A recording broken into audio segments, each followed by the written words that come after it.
Hello, everyone. This is criminal profiler Pat Brown. And Sonia Bolton has just on X has stated that Peter Hyatt, statement analysis expert, has passed away. And I will say this, I have done my Google search. I cannot get confirmation that this is true. Sonia, Sonia and I get along well. I like Sonia. So Sonia, as far as I know, tells the truth, doesn't put up false information. So I tend to lean toward believing that Sonia is accurate, that Peter Hyatt is no longer with us. But just in case Sonia got something mixed up, Peter, if you're here to hear what I'm saying, I'm glad, because sometimes we don't get to say enough to people we really, really like and really, really respect until they're gone. And then they don't get to hear it. Well, maybe they do. So maybe wherever you are, here or there, you'll hear what I have to say.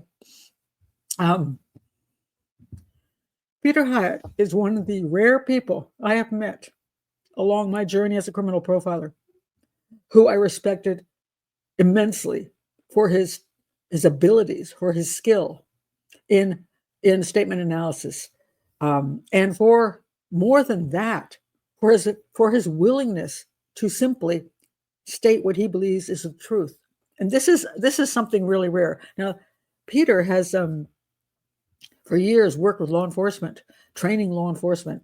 He had a position where if he said something that wasn't popular, he could destroy his career. Now, when I came in, I was a renegade I was just a renegade in criminal profiling to begin with, and I was willing to say what I was willing to say.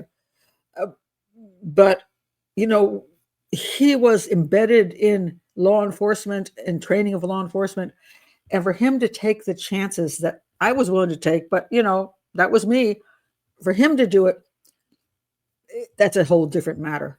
And he did, in spite of the fact he risked his entire career for speaking out. He spoke out on the Madeleine McCann case. He spoke out on many cases which weren't the popular viewpoints of the day. And yet he said, hey, I'm looking at a statement and I'm analyzing it. And this is what I come up with. And I was so impressed with that. Like early on, I was like, this man is amazing. And we had a number of conversations over the years because I really respected him. He was very kind to me, which is pretty neat when considering that, again, I was kind of an unusual person coming into criminal profiling, not from law enforcement. And he showed me respect, and I appreciated that. So we shared a lot of, back and forth about things. And most of the time we agreed on what we thought was deception or not deception. And I want to point out the difference between his statement analysis and my statement analysis. Peter Hyatt is highly trained in very detailed statement analysis. I take a different approach. I do what I call red flag statement analysis. I'm not looking at so much every word, every bit of deception. I'm looking for things that stand out to me as like, whoa, that tells me something's not right here. So he did much more in depth, and I did much more red flag. But still, I loved what he had to say. I've often recommended people, hey, these are my red flags in my red flag statement analysis, but check out what Peter Hyatt has to say, because he's going to go more in depth. And so his analyses were just really, really fascinating. And there were times when, highly respecting him myself as for being above me in the statement analysis methodology. Sometimes I remember this case very, very well. It was the Hartley case where a man named David Hartley and his wife Tiffany went on these jet skis on this lake between Texas and Mexico, and he ended up not coming back. And she told the story about how she was chased by the cartel on the lake. They mistook them for, I guess, traffickers. And somehow he didn't escape, but she did, you see. And red flags went up for me all over on this particular case. And so I put that out there publicly. And then Peter put his statement analysis of Tiffany Hartley. And my first thought was, oh my God, I might be in so much trouble, because mine was not a popular analysis that I thought she was not telling the truth, that I thought she was deceptive. I didn't buy her story. And so when Peter came out with his, I'm like, oh my God, how wrong am I? Because again, I look up to him as being a much more expert statement analyst as far as everything goes, And he came up with a similar viewpoint that Tiffany Hartley was not telling the truth. And I was like, oh my God, I'm so relieved, because if he totally disagreed with me, I would wonder, what was I thinking? Have I gotten this completely wrong? And I was so thrilled, to see that he, in a different way, came up with the same conclusions. And so over the years, I have to say, Peter and I pretty much aligned with our conclusions on many cases, that we had similar concerns about the truth, that we both looked at this and said, we do not see this as a person telling the truth. We see deception, but he just did it at such a level, and his ability to train. This is something I can't. I do not train in the statement analysis. I don't have that ability. Again, I do red flag statement analysis. Worked in many of my cases where I've worked with a police department. I'm like, did you not see this? Did you not notice A, B, C, D, and E? These are red flags to me that person is lying. And so it's very useful in criminal profiling and analyzing cases. But his in-depth stuff was just phenomenal, and not something I have been trained in, to do that level of depth. But because he did that, it allowed us to see, how important spoken languages and the written languages, when you can look at statements and see where people are not telling the truth and why they're not telling the truth and how they're not telling the truth. He was just phenomenal. So his skill level, it was just tops. But I want to say, even more than his skill level, his ethics. His ethics were astounding. Again, I have to point out, he worked with law enforcement. He taught law enforcement. And for him to stand up for the truth on cases where everybody will come after you, and even law enforcement might go, you're pushing it, you're pushing it too much, whatever, against whatever things that the media is not backing you on, like the Madeleine McCann case. I mean, if you look around, you'll see that almost no professional will speak out on the Madeleine McCann case, except as an abduction, because it will kill your career. People will come after you. The media will come after you. The media will refuse to let you on.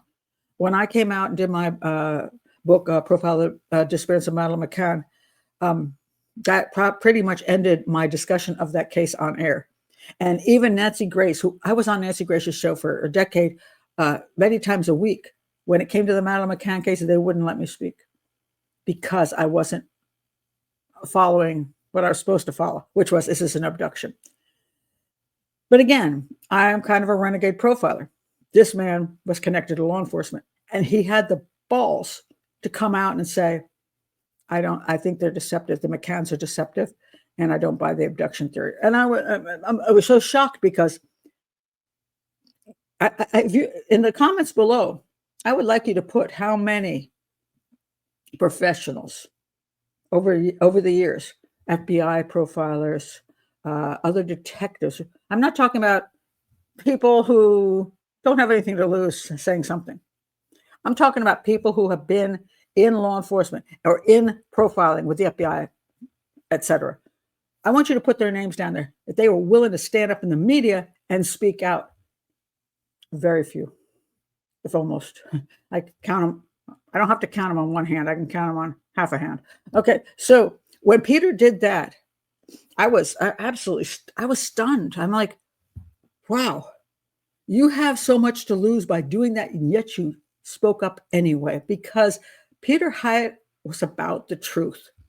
Peter Hyatt was so ethical that he would simply say what he saw was to be true. And for him, if you didn't agree with him, you didn't believe him, you thought he shouldn't have said that, you thought he was wrong,